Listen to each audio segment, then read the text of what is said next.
아멘. 우리 이 시간 마가복음 3장 1절부터 19절까지의 말씀을 교독으로 읽어보도록 하겠습니다.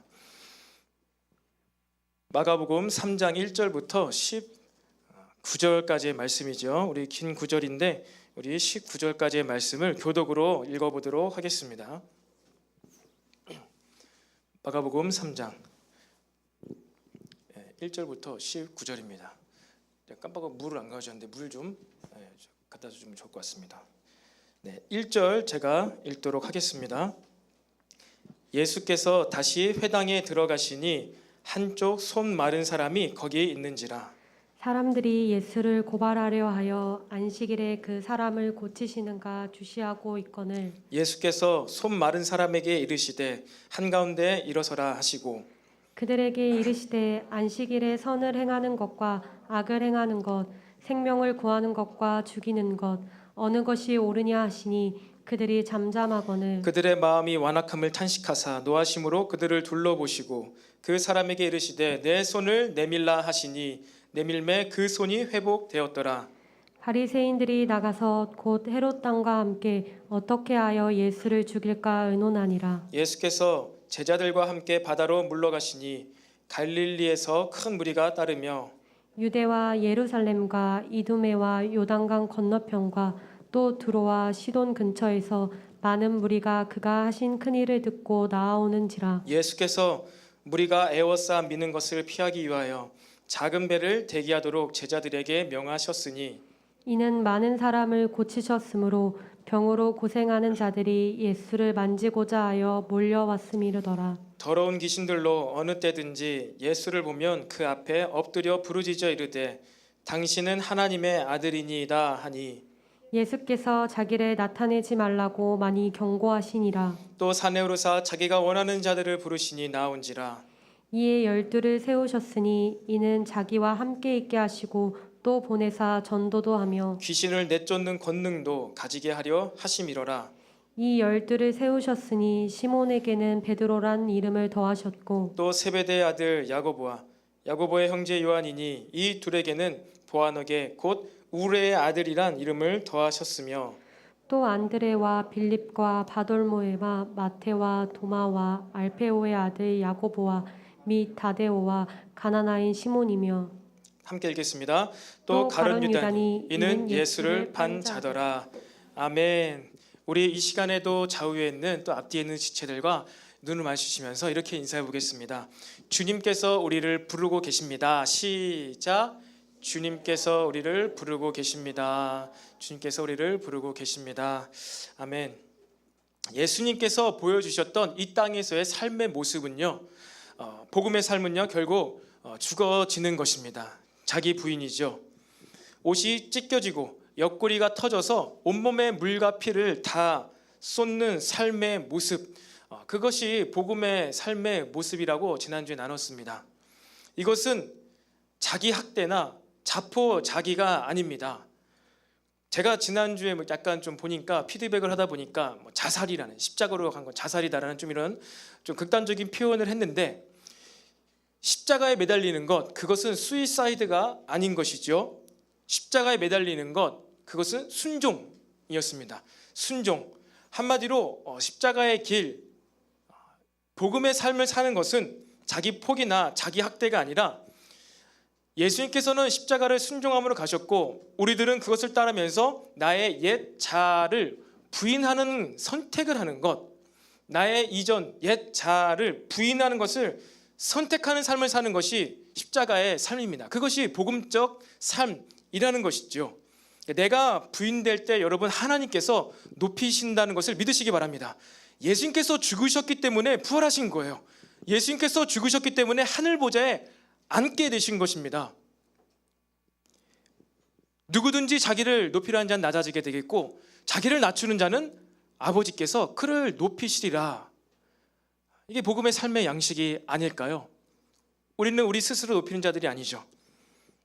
낮아지고 부인되어지고 죽어가는 그 순간까지 갈 때 하나님께서 높이실 때가 있음을 믿으시기를 바랍니다. 예수님께서 사역을 계속하고 계시지요. 그렇게 사역을 하면 할수록 더 많은 대적들이 사방에서 몰려들어서 예수님을 멈출 방법을 궁리하고 있습니다. 오늘 우리가 읽은 부분이 좀 말씀이 길었잖아요. 총 세 부분이라고도 할 수 있는데, 첫 번째 무엇입니까? 이 손 마른 자를 고치니까 무엇이라 하죠? 안식일에, 또 이제 안식일에 의술 활동을 하는지 바리새인들이 지금 보고 있는 거예요. 병 고치나 안 고치나 보자. 근데 어떻게 해요? 손 마른 자 불쌍하죠? 고쳐야죠. 그를 고칩니다. 그리고 나서는 이제 바리새인들이 예수를 죽일 모의를 하기 시작합니다. 우리는 이 복음서의 전체 내용을 다 알고 있죠. 예수님이 사역을 하시고 대적들이 방해해서 결국 죽게 되는 과정. 그런데 그 흐름을 계속 보면요, 처음부터 이 바리새인들 예수님 죽이려 했던 게 아니지요. 복음의 능력 나타나고 말씀의 가르침 나타나고 귀신이 떠나가고, 그러면서 점점 큰 무리의 사람들이 예수님에게 모여들고 그들이 정한 율법 기준들을 자꾸 어기니까 어떻게 해요? 죽이는 수밖에 없겠다. 비난하고 비판하는 것도 모자라서 죽여야 되겠다. 그렇게까지 나아간다는 것입니다. 예수님께서 아셨겠죠. 그런데도 불구하고 예수님께서는 당당히 그 일을 진행해 나가십니다. 걱정, 근심, 염려를 하지 않으십니다. 예수님의 시선은 오직 하나님 나라에만 맞춰져 있는 것이죠. 하나님 나라의 시선이 고정되어 있어요. 여러분, 복음의 삶이란 그런 것입니다. 사람들이 계속해서 비난하고 비판하고, 때로는 예수 믿는 우리들을 물매겨 보려고, 창피 주려고, 고난에 빠뜨리려고 할 때 우린 그런 분위기가 느껴집니다. 눈초리가 느껴집니다. 하지만 우리의 시선은 어디로 가 있어요? 하나님 나라에 가 있는 것이에요. 복음은 그런 것이에요. 세상에 매이지 않는 것이에요. 여러분, 그렇다고 해서 이 믿는 자들이 사회 부적응자들이 아닙니다. 사회 부적응자들이 아니에요. 여러분들이 직장이나 이제 학교에서 공부를 할 때 여러분들은 그런 사람 없겠죠. 9시에 이제 회사 업무가 시작되는데 나는 모든 일을 하기에 앞서서 기도하고 시작합니다. 그것도 저는 작은 소리로 기도 못합니다. 통성으로 5분 동안 기도하고 내가 업무를 시작할 테니 다들 기다려 주십시오 하면서 주여 한번 외치고 랄랄랄랄라 하면서 기도를 막 하는 거예요. 회사에서 회의 시간에. 이게 복음의 삶이니까. 여러분, 이것이 아닙니다. 우리가 지난 겨울 수련회 통해서 여호수아 통해서 무엇을 배웠습니까? 이것은 잘못된 세상의 방법으로 내가 강한 자가 돼버린 거예요. 우린 세상 가운데 순종함으로 믿음으로 살아가는 것이지요. 강한 자가 결박당하고 회사의 분위기가 바뀌고 나서는 그게 가능할지도 모르겠어요.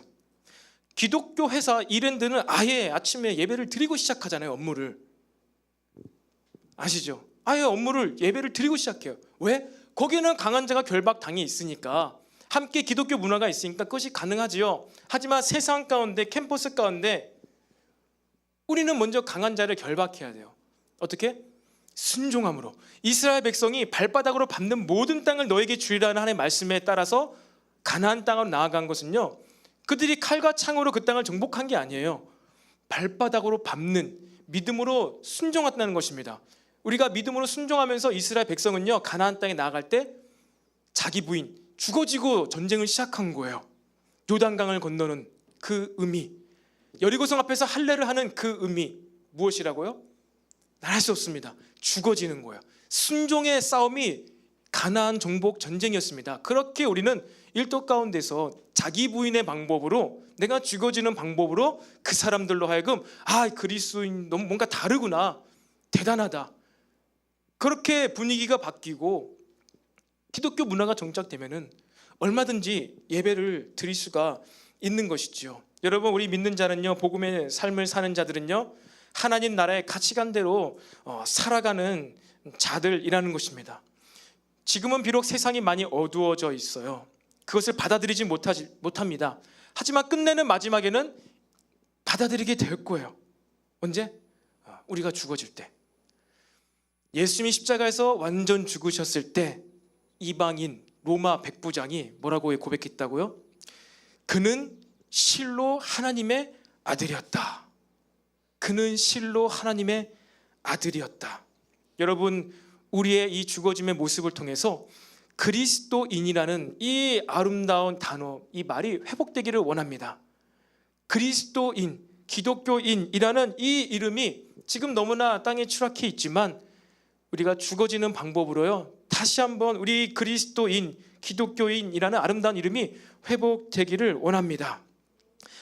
자, 우리 사진 한번 띄워볼까요? 여러분 앞에 사진이 있죠? 그림이 있습니다. 잘 안 보이지만 뭐 앞에 방패만 봐도 아시죠? 지금 무엇이 있죠? 어벤져스이죠. 어벤져스입니다.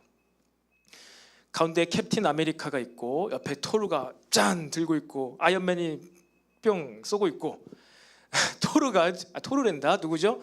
녹색 인간 헐크가 뒤에 서 있습니다. 여러분 어벤져스 어떻습니까? 너무나 멋지죠? 최근에 이제 그 엔드게임으로 끝났고 이제 뭐 2가 또 다시 나온다는 것 같은데 뭐 어벤져스 뭐 근데 어쨌든 우리 아마 이 영화 안 본 사람 혹시 있나요?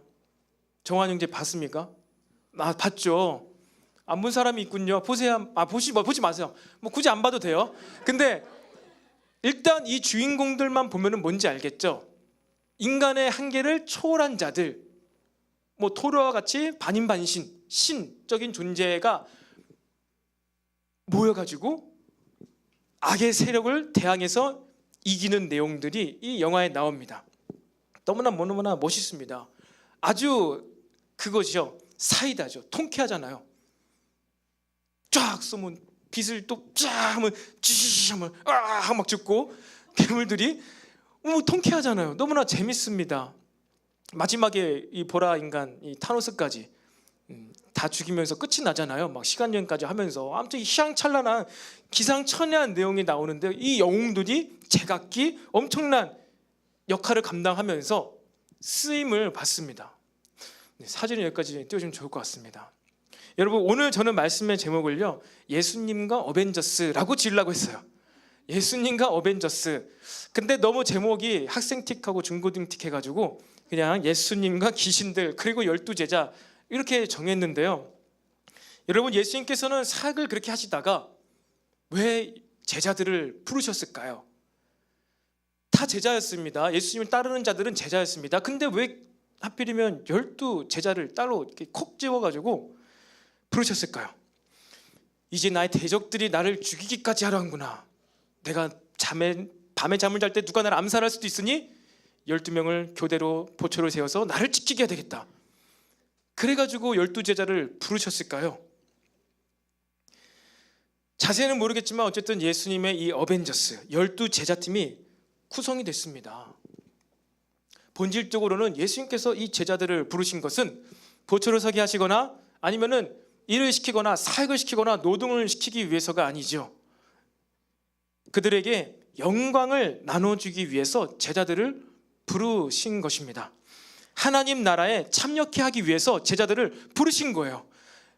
왜요? 여러분 천국은요 침노하는 자들의 것임을 믿으시기 바랍니다. 천국이 우리에게 주어졌는데 그것은 갖는 자들의 것이라는 거예요. 침노하는 자들에게 천국이 주어진다는 것이지요. 하나님 나라의 것들, 하나님 나라의 영광을 나누어 주기 위해서 제자들을 부르신 것입니다. 그 일을 참여하다 보니까 사역이 있는 것이고요, 병을 고쳐야 되는 거고 귀신을 내쫓게 되는 역사가 나타난다는 것이지요. 예수님께서 능력이 없으시고 힘이 없으시고 주무셔야 했기 때문에 제자들을 부른 것이 아니에요. 천국을 그들에게 맛보게 하기 위해서 12제자를 부르신 것입니다. 예수님께서는 그렇게 자신의 제자들을 부르시면서 공생의 사역 가운데 계속해서 사역을 감당하셨어요. 이제 제자를 불렀으니까 이제 그들은 하는 일 따로, 내가 하는 일 따로가 아니라 여전히 제자들을 부르셨지만 계속해서 사역을 감당하셨습니다. 더러운 귀신들을 내쫓으셨고요, 많은 병든 자들을 고치셨어요. 그러니 항상 수많은 무리들이 예수님을 따라왔습니다. 뭐 병고침 받기 위해서요? 따라왔죠. 뭐 귀신 들린 자, 귀신을 쫓아내 주시니까 이렇게 또 귀신 들린 자기의 딸 아이를 놓고선 집에 놓고 자기 혼자 와서 예수님께 간구함으로 그들은 예수님으로부터 많은 그런 체험들 받게 되었습니다. 예수님에게 바로 생명의 떡이 있었기 때문에 많은 사람들이, 큰 무리가 예수님을 찾아온 것이죠. 여러분, 예수님에겐 얻을 것이 있었기 때문에 수많은 사람들이 예수님을 찾아온 것입니다. 예수님께 얻을 것이 있었어요. 예수님처럼 살아가는 여러분의 삶 가운데 지금 여러분의 이웃들이 여러분에게 얻을 무언가가 있습니까? 여러분의 앞집, 옆집, 윗집, 아랫집 사람들이 예수 믿는 여러분 때문에 얻는 유익이 무엇이 있습니까? 반드시 있게 되기를 바랍니다. 예수님께서는 바로 자신에게 있는 이 생명의 떡, 예수님 자신이시기도 하시죠. 이 영원한 이 생명의 양식, 자신에게 나타나는 이 사역, 열매들, 결과들을 제자들에게 보여주시면서 이 기쁨에 참여케 하기 위해서 이 제자들을 부르신 것이에요. 보여주신 것이죠. 그들에게 사역을 시키기 위해서가 아니라 이 공생의 사역 기간 동안에는 마음껏 누리고 보고 경험하고 체험하기 위해서, 이게 복음의 삶이다. 이 기쁨이 있고 또 고난이 있지만 끝에는 왕관이 있다. 이것을 보여주기 위해서 제자를 부르신 것입니다. 이게 제자들이라는 것이죠. 그들의 모습은 각양각색이었습니다. 어벤져스처럼 누구는 힘이 센 사람, 누구는 똑똑한 사람, 누구는 혈기왕성한 사람도 있었습니다. 오늘 이 제자들을 소개하는 짧은 구절을 보면요, 12제자를 다 명명을 하십니다. 다 이게 기록이 돼 있어요. 그런데 그것 가운데 어떤 이름들이 있습니까? 야고보와 요한 형제죠. 이 둘에게는 보아너게, 곧 우레의 아들이란 이름을, 별명이죠, 닉네임을 또 주신 거예요. 뭐라고요? 우레, 우르릉캉캉, 우레죠. 그 예수님이 요한과 야고보를 부를 때 뭐라고 부르었다고요? 우레야, 보아너게. 그러니까 예수님께서 그냥 우레야 일리 와, 우레야 가자, 이렇게 하진 않으셨을 거예요. 우레야. 왜? 그 뜻이 천둥 소리라는 거예요. 야고보와 요한을 보면요, 아마 토르가 저는 떠오르는 것 같아요. 토르. 우르릉캉캉 지지지 팍 듣고 그 영화에 나오잖아요. 지금 예수님의 12제자가 이 어벤져스 팀 같은 거예요. 그리고 제일 수제자인 베드로는 무엇이 되겠습니까? 캡틴 아메리카 정도 되겠죠. 캡틴 아메리카. 힘은 많이 세긴 하지만 다른 영웅들에 비해서는 그닥 세지 않는데 어쨌든 자기가 이제 주인공이고 자기가 이제 대장인 역할하면서 요한 앞으로 요한 뒤로 하면서 막 명령을 내리고 이 전략을 짜는 게 캡틴 아메리카 아닙니까? 베드로가 그랬잖아요. 수제자. 예수님의 어벤져스인 것이죠. 토르도 있고 캡틴 아메리카도 있고. 그런데 이 12제자를 이렇게 소개까지 하시는데 이 12제자의 이 소개하는 모습이 약간 이상합니다. 마지막에 어떻게 끝이 납니까? 또 가룟 유다니 이는 예수를 판 자더라. 예수를 팔았다고? 대적자 이름을 부른 게 아니라 제자를 이름을 명명하는데 쭈룩쭈룩 나옵니다. 이름을 얘기하는데 좀 뭔가 이상해. 보아누게 우레? 정말 이상하다, 특이하다. 마지막에 가룟 유다, 예수를 판 자더라. 예수를 팔아? 여러분, 지금 이게 무슨 어벤져스입니까? 우레라는 것은 말 그대로 그들이 말다툼을 많이 했던 것 같아요. 많이 좀 티격태격했던 것 같아요. 늘 시끄러운 거예요. 너희들 우레야 우레, 그냥 늘 시끄러운 거예요. 그리고 예수를 판 가룟 유다까지 예수님의 이 12제자 어벤져스 팀이 구성이 된 것입니다. 우리가 일반적으로 생각하는 제자들의 모습이 아니지요. 여러분, 제자들은요 결국 예수님을 팔았어요. 직접 판 자는 가룟 유다이지만 가룟 유다 말고도요 다른 제자들도요, 나머지 제자들도 또한 마찬가지였어요. 그들도 똑같이 예수님을 통해서 유익을 보려는 자들이었습니다. 예수님의 피와 살을 통해 이익을 보려는 자들이 예수님의 12 제자들이었다는 거예요. 그리고 하나님 나라, 하나님 아버지, 하늘에 계신 하나님 아버지가 아니라 자기 눈앞에 보이는 예수님께 인정을 받으려고 했어요. 눈앞에 보이는 사람에게 인정을 받으려고 하니까 그들 가운데 다툼이 일어날 수밖에 없었던 것입니다. 그래서 세베대의 아들들 요한과 야고보의 어머니, 그 어머니께서 무엇을 하십니까?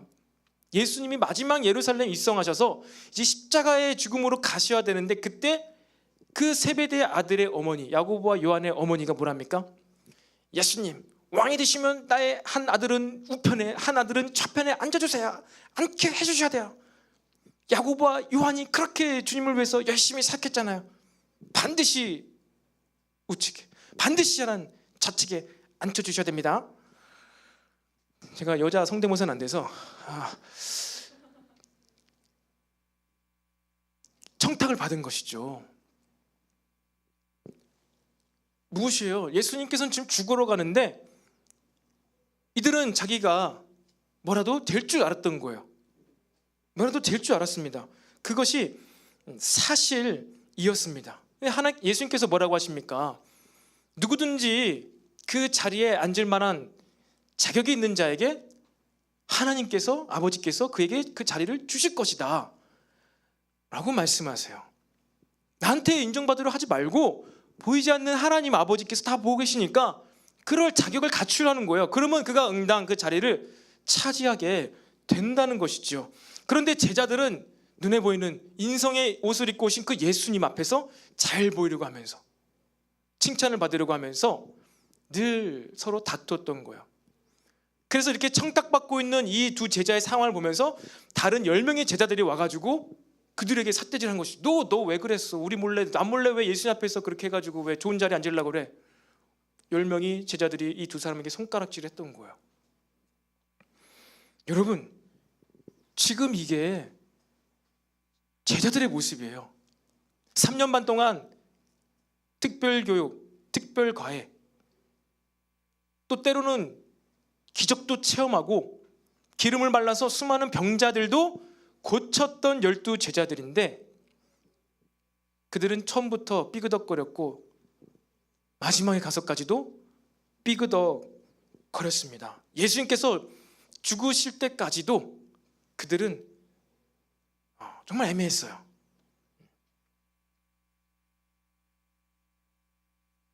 여러분, 지금 여러분들은 복음을 통해서 무엇을 하고 있습니까? 복음을 통해 하나님 나라에 참여하고자 하십니까? 아니면 신앙이라는 명목으로 내 삶의 만족과 유익을 얻으려고 하고 있습니까? 신앙생활하면서 내 삶의 만족과 유익 얻지 말라는 게 아니에요. 근데 그것이 어디 있냐면 복음 안에 있다는 거예요. 복음 안에 이 만족과 유익이 있다는 것입니다. 근데 우리는 믿음 때문에, 하나님 때문에 교회에 오고 신앙생활 한다고 하지만 실제로는 우리의 시선과 우리의 귀와 우리의 가치관이 사람에게 가 있지 않습니까? 나에게 와 있지 않냐는 거예요. 복음이 먼저입니다. 예수님이 먼저예요. 자기 부인이 먼저입니다. 우리가 신앙생활하면서 인간과의 좋은 교제 관계를 맺는 것도요, 복음 안에서 그것이 가능하다는 것입니다. 인간관계 안에서의 답이 복음 안에 있다는 거예요. 복음으로 우리는 관계를 맺을 수 있고요, 복음 때문에 우리는 서로 사랑할 수가 있다는 것입니다. 이 우선순위가 바뀌게 되었을 때는 잠시 잠깐은 좋아 보일 수 있어도, 잠시 잠깐은 그래 내가 이만큼 했으니까 내가 곧 예수님 우의정이 될 것 같아, 내가 자의정이 될 것 같아 라고, 그리고 또 막 예루살렘에 들어가니까 수많은 사람들이 막 뭐랍니까, 그 막 찬양을 하면서 호산나 호산나 이러면서 수많은 무리들이 예수님을 왕이라고 막 높이니까 이젠 때가 됐다, 내가 군대 장관이 되겠구나, 마치 이러한 착각과 이러한 혼자 김치국물 마신다고 하잖아요. 그러한 느낌이 우리한테 들어올 수도 있습니다. 하지만 복음은 그런 것이 아니라는 것이죠. 제자들은 이렇게 혼자 김치국물 마시고 서로 다투고 예수님 눈앞에서 인정받으려고 노력을 하는데, 여러분 너무나 놀랍게도 제자들이 아니라 귀신들이 복음을 제대로 알아봅니다. 복음서에 예수님께서 수많은 귀신들을 내쫓으시지요. 이거 왜 기록됐을까요? 예수님이 더 세다는 것을 보여주기 위해서? 맞죠? 예수님이 가장 세시죠. 귀신을 내쫓는 모습을 보면요, 예수님께서 막 힘겹게 막 축사를 해가지고 어렵게 해가지고 내쫓아가지고 그 사람을 자유케 하지 않습니다. 그냥 단번에예요. 대결 자체가 되지 않죠. 단번에 그냥 귀신을 내쫓으세요. 한마디로 이 귀신 내쫓는 사건을 우리가 복음서에서 보면서, 그래, 우리 열심히 노력을 해서 믿음으로 쫓아야 되는 거야. 그러니까 귀신을 쫓는 것 자체, 이 예수 이름으로 귀신을 쫓을 수 있어, 이것을 보여주기 위해서만 축사의 이야기들이 복음서에 기록되어 있는 것 같지는 않습니다. 오늘 본문 자체도 그래요. 12제자를 부르시는 이 장면 바로 앞에서 귀신들은 예수님을 알아봐요. 하나님의 아들이라고. 그런데 다음에 소개되는 제자들은 예수를 파는 자들이었어요. 이것이 무슨 얘기입니까? 귀신은 예수님을 알아보고 어떻게 해요? 복음을 두려워하는데, 이 예수님의 12제자들은, 예수님의 어벤져스 팀들은 예수님을 자기를 위해서 곁에서 모시면서 이 복음의 능력이 무엇인지 몰라요. 복음의 능력이 무엇인지도 모르고 복음이 무엇인지도 모르고 곁에서 모시고 있는 거예요. 마가복음에 딱 한 번 제자들이 파견 나가서 귀신을 내쫓고 기름을 말아 많은 병자들을 고치더라, 딱 한 번 소개됩니다. 이것은 그들이 대단하다, 제자들도 이제 예수님처럼 귀신을 내쫓네, 이것을 보여주기 위해서가 아니라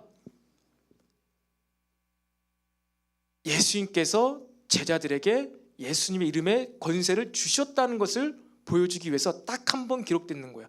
그 한 번 말고는 제자들이 다 실패하는 모습들, 믿음 없는 모습들, 풍랑이 일어서 다 죽게 되었다고, 이런 믿음 없는 모습들,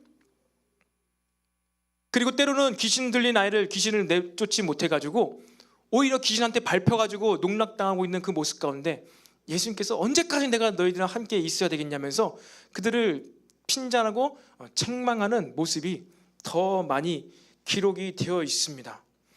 한마디로 그들은 신앙생활을 하고 있는데 믿음의 능력이 무엇인지, 복음의 능력이 무엇인지를 정확히 잘 모르면서 신앙생활을 하고 있던 거예요. 왜 제자 중에 한 명은 예수님을 팔기까지 합니까?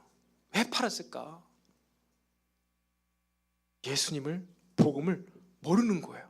복음을 모르는 거예요. 복음을 몰라도 이렇게까지 모를 수가 있을까? 기적을 체험해도, 죽은 자가 살아나도, 귀신이 막 소리 지르고 떠나가도 봐도 모르는 거예요. 들어도 듣지 못하는 것이죠. 왜? 그들 안에 아직 성령이 없기 때문에. 오늘 우리가 찬양하면, 특별히 오늘 2부 3부 예배 메시지도 성령에 관한 메시지 아니었습니까? 찬양하면서 정말 하나님께서 우리 공동체 가운데 성령 세례를 베풀기를 원하시는 그런 강한 감동을 받았습니다. 그래서 우리가 또 선포하며 기도하면서 성령을 정말 막아설 수 없는데 막아서려고 하는 우리를 유혹하는 죄의 어두운 세력을 내쫓기 위해서 진리를 우린 주장하며 선포하면서 또 기도했습니다. 여러분, 성령님을 의지함으로 복음이 무엇인지 알게 되기를 바랍니다. 다른 데서 답을 찾으려고 하지 마시기를 바라요. 우리들 모습은 어떠합니까? 아주 좋습니다. 제 목소리가 멋지군요. 여러분, 우리들 모습은 어떠합니까? 네. 여러분, 예수님에 대해서 여러분들이 아주 잘 아시고 지금 신앙생활을 하고 있습니까? 복음에 대해서 완벽히 알아서 지금 여러분 신앙생활을 하고 있습니까? 이 믿음의 길을 걸어가고 있습니까? 그 누가 믿음이 무엇인지 정확히 알고 있는 자가 누가 있습니까? 한번 속으로 답해 보세요. 믿음은 무엇이다? 그럼 히브리서 11장 떠오르겠죠. 보이지 않는 것을 증거해 바라는 것들이 실체다. 그거는 교과서고요. 앵무새에 읽는 것이고요. 믿음이 무엇입니까? 답해 보세요. 복음이 무엇입니까? 답해 보세요. 우리는 기독교의 가장 핵심인 이 믿음과 복음에 대해서도 때로는 정확하게 잘 그때그때 정의를 내리지 못하고 잘 모르면서도 우리는 신앙생활을 하고 있어요. 제자들은 예수님이 누구신지도 잘 모르면서도 믿음 생활을 하고 있어요. 여러분, 우리가 안다고 생각하는 순간, 내 믿음이 이만큼까지 지금 올라 있구나 라고 생각하는 순간 우리는 벼랑 끝에 서 있는 것입니다. 내가 이렇게 하는 건 마땅한 것이야 라고 생각하는 순간 우리는 뭐예요? 넘어지고 있다는 것이에요. 여러분, 우리는요 믿음이 무엇인지도 잘 모릅니다. 복음의 능력이 과연 무엇인지도 잘 몰라요. 제자들도 마찬가지였죠. 잘 몰라요. 그런데도 예수님께서는요 그들을 계속 찾아가시고 가르치시고 교육하시고 자기를 배반하고 다 떠났지만 그럼에도 불구하고 다시 또 찾아가셨다는 것입니다. 여러분, 마찬가지입니다. 우리들도요 예수님에 대해서 잘 아는 것 같고 믿음에 대해서 잘 아는 것 같고 뭔가 잘 안다고 생각하지만 사실은 실상은 그렇지 않아요. 잘 모릅니다. 믿음에 대해서 잘 모르지만 그럼에도 불구하고 하나님께서는 오늘도 또 믿음을 주세요. 우리가 복음에 대해서 잘 모르지만 잘 모르면서 복음적 삶을 막 살아간다고 다짐하고 외치고 있지만 하나님께서 우리에게 복음을 알게 해주셔서 여기까지 인도하고 계심을 믿으시기를 바랍니다. 마가의 공동체가 이 서신서를 받으면서 마가복음을 읽으면서 어떻게 생각할까요? 저 위대한 지금 제자들, 지금 저렇게 성령의 사람이 돼 있어가지고 죽은 자도 일으키고 목숨을 두려워하지 않고 순교하면서 사역하는 저들이 원래부터 저렇지 않았구나. 심지어 그들의 한 명은 예수님을 팔아먹었네. 아마 그들 중에는 12제자가 가룟 유다가 아니라 마띠아로 알고 있던 사람들도 있었을 거예요. 예수님 사후에 20-30년 후의 이야기니까 12제자가 원래 마띠아 아니었어? 근데 가룟 유다라는 자가 있었구나. 실패자네.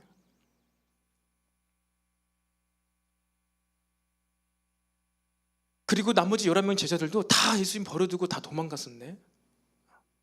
근데 어떻게 된 거지? 근데 왜 그들이 이렇게 교회를 세워가며 완전 다른 사람이 될 수가 있었을까? 여러분, 답이 무엇입니까?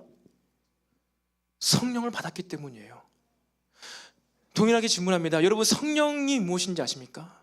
성령님이 누구신지를 아십니까?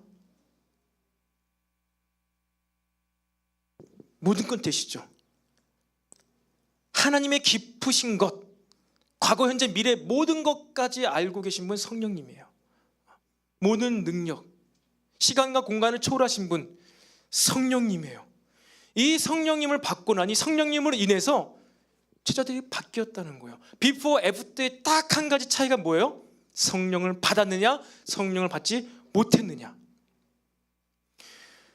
우리는 어벤져스와 같은 영화를 보면서 그래, 나에게도 저런 특별한 능력이 있어서 나도 예수님께 쓰임받을 수 있지, 하나님 나라에 쓰임받을 수 있지 막 하면서 때로는 우리에게 있는 건 나의 잘난 멋에 겨워서 하나님 나라를 위해서 열심히 살아가고 있다고 착각할 수도 있습니다. 여러분, 하지만 전혀 그렇지 않아요. 가장 똑똑했던 가룟 유다가 예수님을 팔았어요. 결코 그들의 능력, 헐크와 같은 대단한 힘, 신과 같은 능력을 가지고 있는 그러한 자들이 예수님의 제자들이 아니었다는 거예요. 무엇이라고요? 오직 성령을 받고 나니 그들이 복음의 능력을 이제 체험한 거예요. 경험할 수 있게 되었다는 것입니다. 여러분, 성령님을 더욱더 사모하시기 바랍니다. 성령 체험을 더 하시기를 바라요. 이 성령님을 체험하고 성령님을 의지해야만 우리 바로 옆에 함께 계시는 이 예수님을요 알 수가 있어요. 성령 체험이 없고 성령님을 모르면요, 날마다 우리가 찬양하고 기도하고 예배하고 복음 믿음 듣지만 모른다니까요. 이 제자들처럼. 근데 모르는데 알고 있는 것처럼 생각하는 것이죠. 나는 믿음을 모르는데 믿음에 대해서 알고 있고, 난 복음이 무엇인지 모르는데 난 복음이 무엇인지 알고 있다는 거예요. 난 이 하나님 나라를 위해서 이 자리가 무엇인지는 모르는데 이 자리가 무엇인지 알고 있다고 착각하면서 도망가게 되는 것이죠. 여러분, 우리가 성령님으로 인하여서 이 복음이라는 거대한 그림을 실제적으로 조금이라도 더 보게 되기를 바랍니다. 여러분, 이것이 바로 귀신들과 제자들과 우리들과의 차이예요. 여러분, 귀신이 오히려 더 예수님을 정확히 알아봤습니다. 처음부터 영적인 존재니까. 근데 귀신들은요, 어떤 존재만요? 자기가 죽게 될 걸 알죠. 불못에 떨어질 것을 알죠. 자기가 죽을 것도 알면서, 죽게 될 것도 알면서 마음을 바꾸지 않는 존재가 귀신이에요. 사탄이에요. 이렇게 가면, 이 길로 가면은 죽을 거를 뻔히 아는데도 죽기까지 죽으러 가는 자들이 귀신들이라는 것입니다. 그리고 이 귀신에게, 사탄에게 사로잡히면 어떻게 돼요? 죽을 것 뻔히 알면서 목매다는 거예요. 죽을 것 뻔히 알면서도 뛰어내리는 거예요. 왜? 귀신이 그러한 존재니까. 귀신이 그런 거예요. 죽을 것 뻔히 알면서 회개치 않고 지옥불에 들어가는 존재. 그리고 이 귀신에 사로잡히면은 죽을 것 뻔히 아는데 뛰어내리는 것입니다. 이 세상에 얼마나 많은 귀신의 역사들이 있습니까? 그런데 여러분, 제자들은요, 우리들은요, 어떻게 바뀌게 되었죠? 오직 성령님으로 인하여서만, 아, 그래, 내가 이 길로 가면 죽게 되는구나, 가지 말아야 되겠다, 돌이키게 되는 것이지요. 돌이키게 되는 거예요. 우리 회개의 역사, 성령의 역사로만 가능하다는 것입니다. 사람에게 다른 것이 무엇이죠? 귀신들과 바뀔 수 있다는 거예요. 변화될 수 있다는 거예요. 근데 어떻게? 오직 성령에 의해서만 바뀔 수가 있다는 것입니다. 여러분, 삶이 안 바뀌고 계속 신앙생활이 어렵고 너무나 좌절되고 무기력한 시즌이 지속되고 있습니까? 여러분에게 뭐가 없어서 그렇다고요? 성령 충만하지 못해서 그래요. 성령 충만하지 못하였을 때 우리는 무기력해집니다. 신앙생활이 어렵습니다. 삶의 목적이 없습니다. 삶의 의욕이 없어지는 거예요. 그것이 왜 그렇다고요? 취업이 안 돼서, 돈이 없어서, 좋은 믿음의 배우자가 없어서? 아니요. 성령 충만하지 못하기 때문에 그렇다는 것입니다. 여러분, 성령님을 더욱더 사모하게 되시기를 바랍니다. 다른 답이 없는 거예요. 새벽에도 우리가 새청년을 하면서, 개인 예배 드리면서, 목요 중보 때 기도하면서, 예배하면서, 그래서 우리는 무엇을 합니까? 성령님 임재해 달라고, 내 마음 사로잡아 달라고, 성령 충만케 달라고 그렇게 기도하잖아요. 그것을 통해서 우리의 삶이 바뀔 수가 있다는 거예요. 여러분, 성령 충만에 대해서 알고 있습니까? 성령님에 대해서 알고 있습니까? 삶에서 어려움이 있다고, 바뀌지 않는다고 왜 그렇게 낙담합니까? 사람들을 찾아가서 상담을 받습니까? 상담 받아야죠. 하지만 성령 충만을 위해서 기도해 보았습니까? 성령님께 물으면서, 인격적으로 대하면서 교제를 해 보았습니까? 우리 모두가 더 성령님에 대해서 더 깊이 알아가게 되기를 바랍니다. 성령 체험을 하게 되기를 바랍니다. 저도 몇 번 간증을 했잖아요. 제 삶의 시즌 가운데 딱 3번의 방언을 받았습니다. 고3 때, 그리고 20대 중반에, 그리고 30살에. 고3 때는 이제 수능을 끝나고 대학 입시를 앞두고 성령 방언을 받았고 20대 중반에는 또 신앙의 방황을 하는 것 가운데 또 하나님께서 저에게 이제 확증적으로 그런 성령 방언을 통하여서 내가 너와 함께한다는 감동을 주셨고, 또 마지막 30대 초반에 받았던 방언은 직장 생활과 이제 여러 가지 교회 사역과 이것이 겹쳤을 때 이 단계를 뛰어넘게 점프하게 하시기 위해서 저에게 그 표징으로 굳이 안 주셔도 됐겠지만 방언을 주셨어요. 여러분, 방언은요 그냥 그 말하는 거 그게 뜻이 아닙니다. 하나님께서 우리에게 성령 세례를 받게 하시고 성령의 은사들을 주시는데 그걸 왜 주신다고요?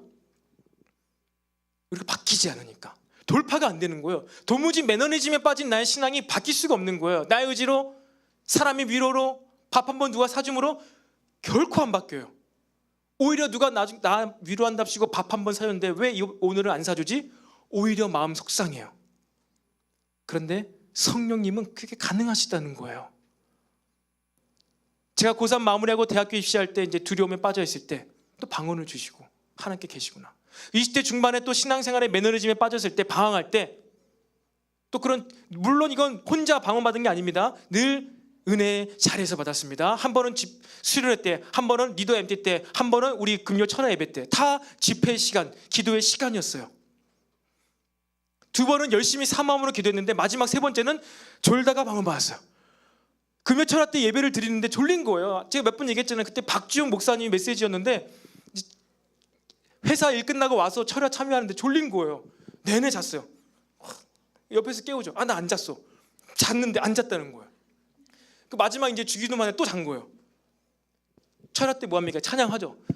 찬양하고 이제 우리 같이 주여 한 마디씩 기도합시다 해서 주여 하는 소리 깜짝 놀라서 와 깬 거예요. 그때 깼는데 동시에 이제 막 눈앞이 노래지면서 빛이 나면서 제 방언을 막 하는 것이죠. 방언을 하는데 방언이 의지적으로 하기 때도 있지만 스스로 나오는 거예요. 그러면서 너무 상쾌해졌어요. 완전 피곤해가지고 막 자고 있었는데 갑자기 상쾌해지고 집으로 차 타고 가는데 눈이 맑아져요. 잘 보이는 거예요. 이걸로 끝이 아니라 직장생활과 신앙생활과 사역 가운데 돌파가 일어났다는 것이죠. 저의 개인적인 체험이긴 하지만 여러분, 삶이 안 바뀐다, 매너리즘에 빠졌다, 다른 방법 없습니다. 제가 상담은 해드릴 수 있어요.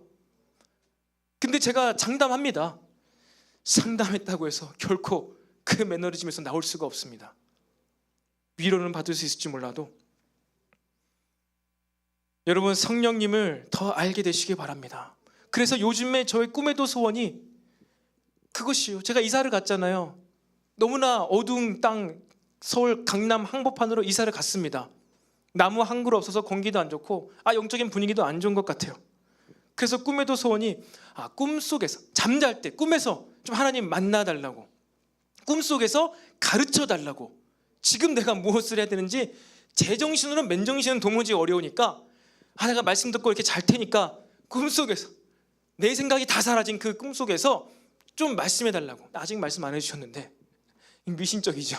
아무튼 그렇게라도 간절하게 도무지 이곳에서 우리가 무엇을 해야 되는지 좀 알려달라고 그렇게 간구하고 있습니다. 왜? 성령님만, 하나님만 이 막막한 현실을, 막혀있는 이 상황을 돌파하게 하실 수가 있기 때문이죠.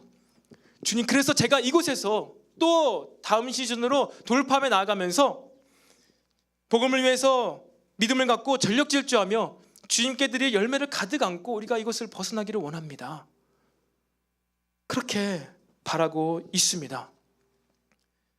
말씀을 마무리하겠습니다. 사랑하는 청년 여러분, 믿음이 무엇인지 알고 있습니까? 복음이 무엇인지 알고 있습니까? 성령님을 통해서만 알 수 있다는 것을 믿으시기를 바랍니다. 성령님을 통해서 복음을 알게 되고 이 복음의 삶을 살아갈 때 여러분들은 지금부터 영생을 누릴 수가 있는 거예요. 지금부터 천국의 삶을 살 수가 있는 것입니다.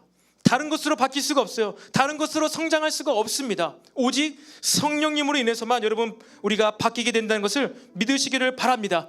그래서 이 성령님으로 인해서 여러분 모두가 지금부터 천국을 누리게 되기를 원해요. 지금부터 영생의 기쁨에 참여하게 되기를 바랍니다. 여전히 우리 주위에 우겨싸움이 있고 여전히 나는 그 영적인 어둠 한복판에 살지만 성령님으로 인해서 우리는 영생을 누릴 수가 있다는 것입니다. 그만큼 성령님께서는 능력이 있으세요. 하실 수 있는 분이라는 거예요. 제자들은 성령님을 몰라서 예수님을 부인하고 떠난 거예요. 기적 체험해도 소용없어요. 병든 자를 치료해도 소용없어요. 3년 6개월 동안 죽으라고 24시간 예수님의 수발을 들며 쫓아다녀도 소용없어요. 그 끝은 배반이에요.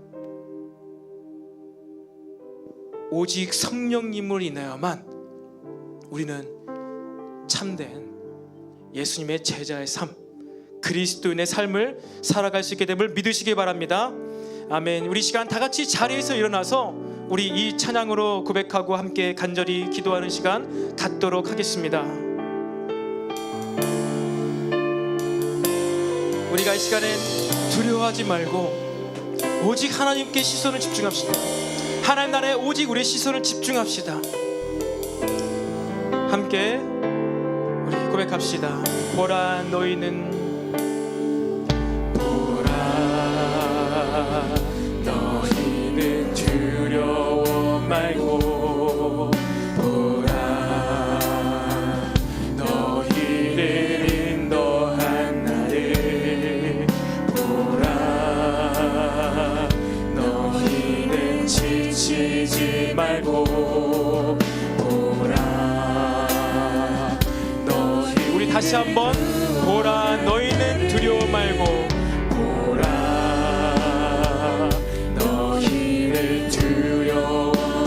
너희를 인도한 나를 보라 너희를 인도한 나를 보라 보라 너희는 지치지 말고 보라 너희를 구원한 나를 너희를 치던 적은 어디 너희를 억누르던 원수는 어디 있느냐 보라 하나님 구원을 보라 하나님 능력을 너희를 위해서 쌓으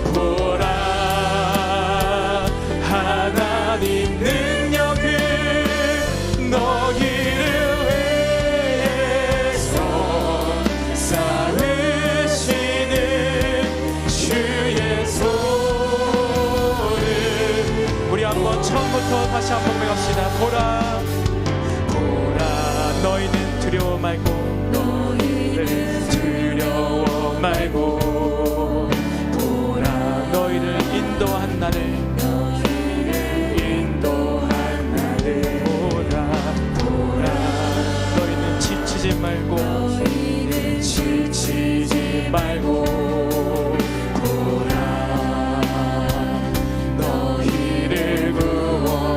나를 너희를 치던 적은 어디 있느냐 너희를 억누르던 원수는 어디 있느냐 보라 보라 하나님 구원을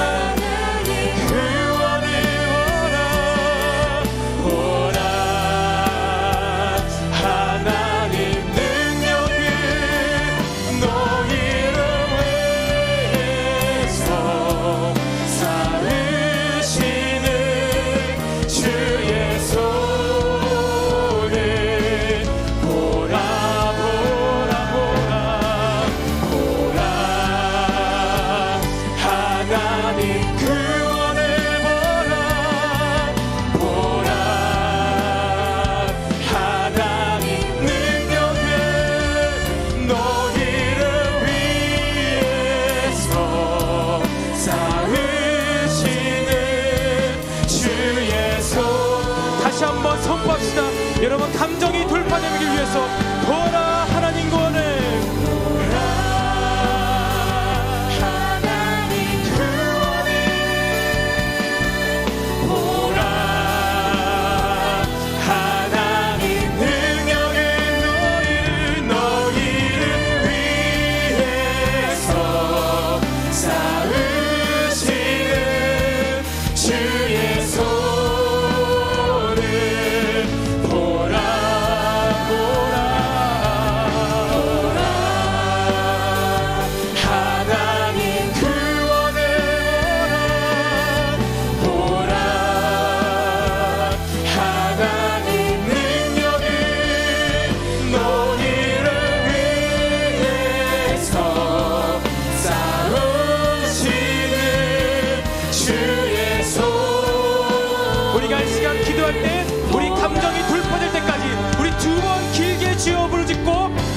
성령 충만을 위해 기도하겠습니다.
주의 손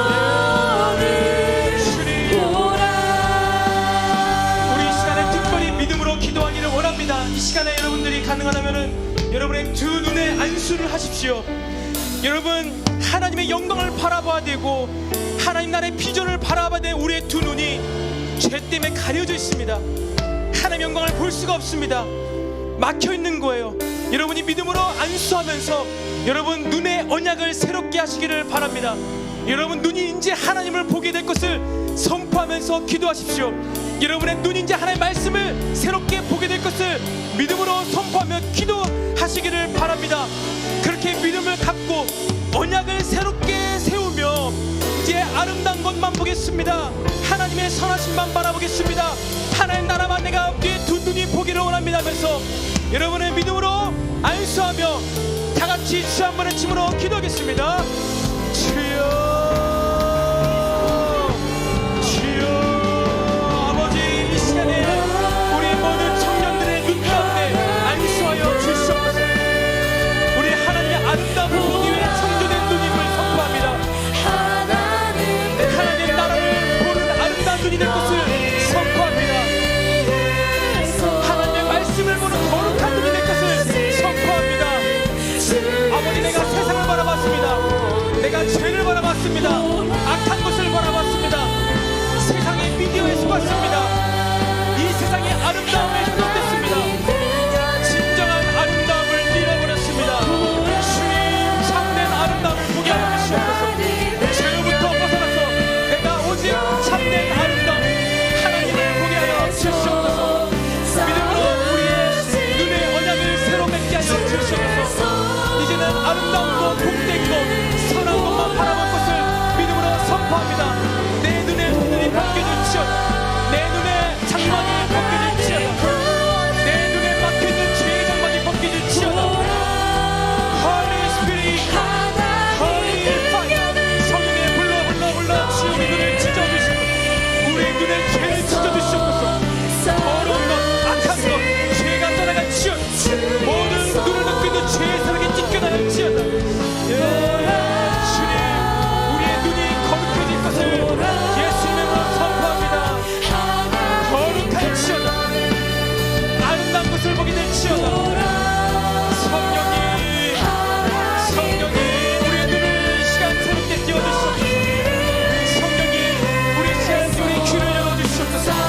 하나님의 음성을 듣고 감동을 받고 주의 음성을 따라갈 수 있도록 우리의 귀에 안수하여 주시옵소서.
믿음으로 다시 한번 간절히 보라 볼지어다.